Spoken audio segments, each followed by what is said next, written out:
So I'm planning to leave the dual carriageway at this next exit. There's the 300-yard marker, so about the 200-yard marker I'm going to give a left signal. But I've been followed by the white car and the white van and been overtaken by a little light green car there.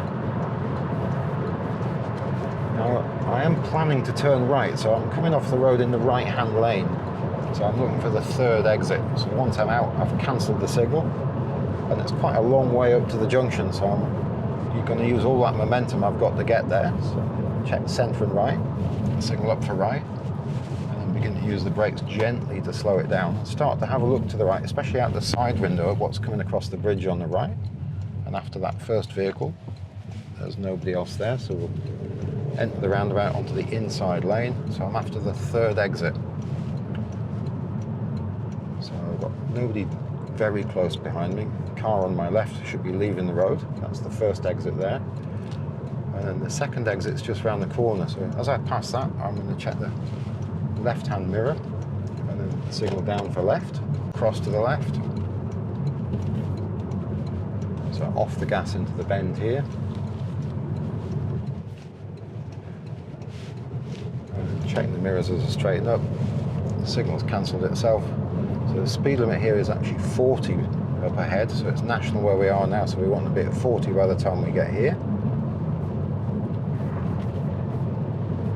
So I know there's traffic joining on the left, and I'm planning to take the next road on the right.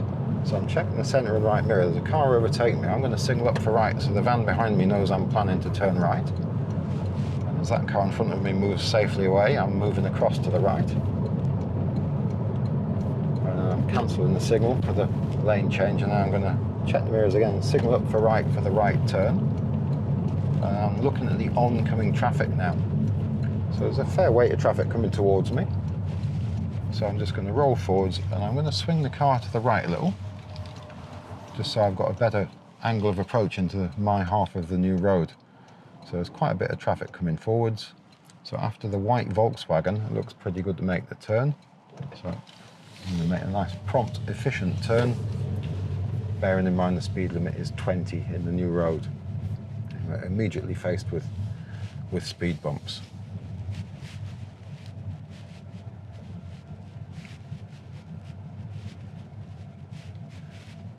So I'm going to turn right now. We're in East Hartford here.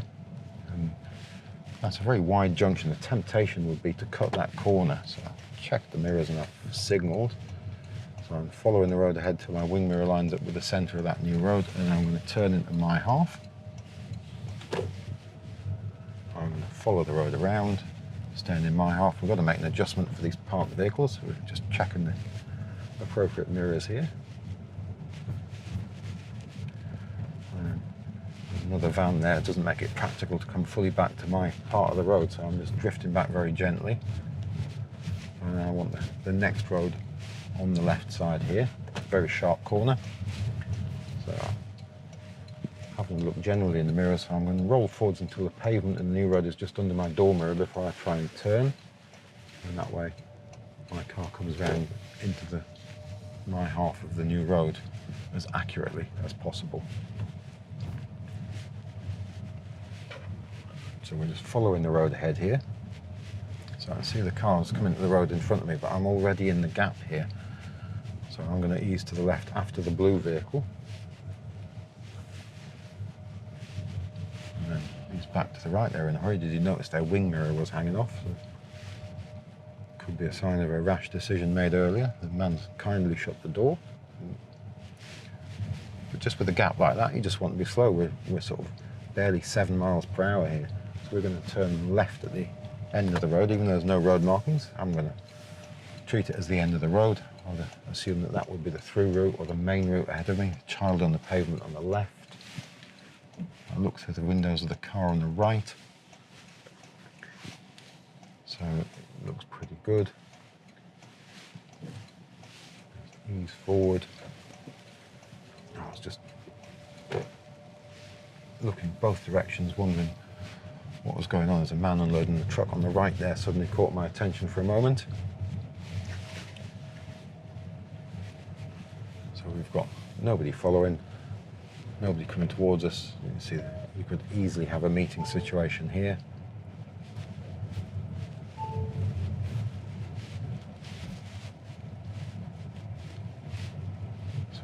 speed bumps down there. There's an amber car just come around the corner. That was the corner I was just about to speak about.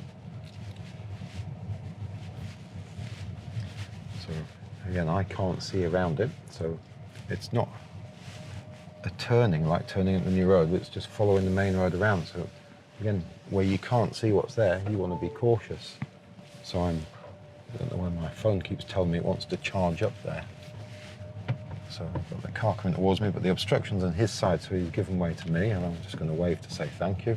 But with these speed bumps, I'm not going to charge around.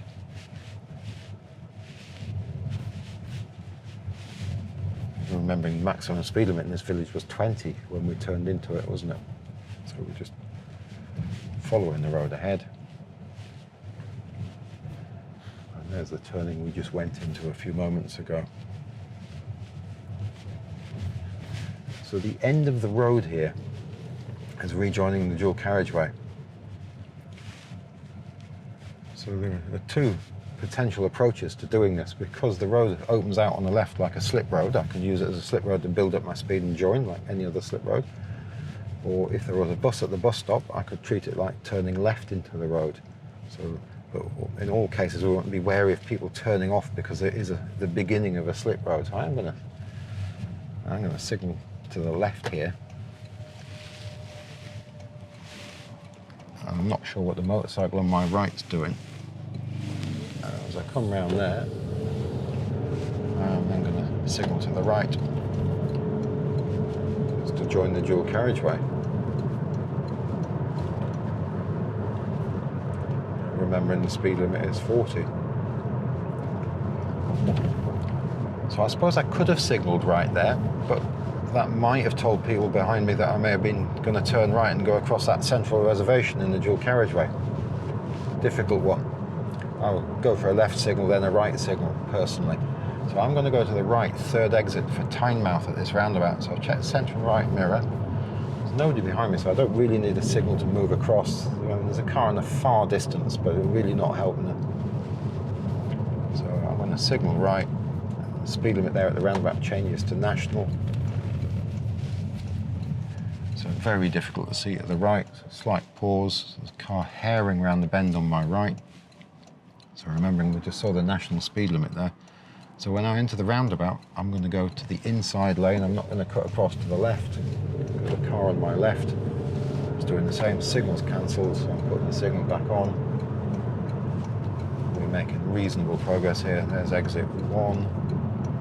There's exit 2, and I want exit 3, so I'm planning to move across to the left now. Centre and left, signal left.